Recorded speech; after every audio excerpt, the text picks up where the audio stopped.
ما باید در هاستاستا باید برای حقایق افغانستان صحبت کنیم. ما باید درباره آینده افغانستان صحبت کنیم. آینده افغانستان بنیاد است که ثبت شده و هاستاستا اعضایش پوره میشه. هاستاستا همین حیث یک حزب سیاسی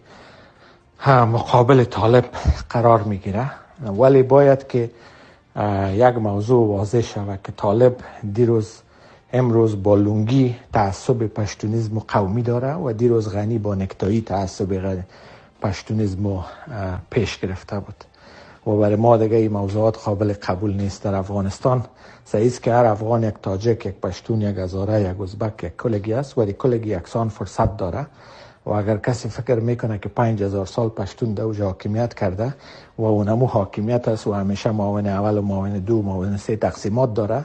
دیگه این گپا را خواب ببره. به خاطر از اینکه افغانستان آینده، بنیاد آینده افغانستان که ما به او فکر میکنیم، برای هر فرد، برای هر شهروند، برای هر نفر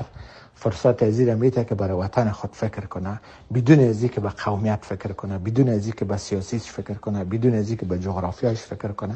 اگر شامل ازی افغانستان هستن بسم الله، اگر شامل ازی افغانستان نیستن باز برای ما بین فرق طالبی که در پاکستان شته، طالبی که در کابل شته و یا طالبی که به نام جلالی در امریکا نکتایی زده یکیست کلگیش، باز ما همون خط بسیار واضح برشان نشان میدیم که چی است. و این کدام گپ زدن و کندن نیست سیدی صاحب، بسیار گپ واضح هست، گپ صلح هست، گپ آینده افغانستان است، گپ نسل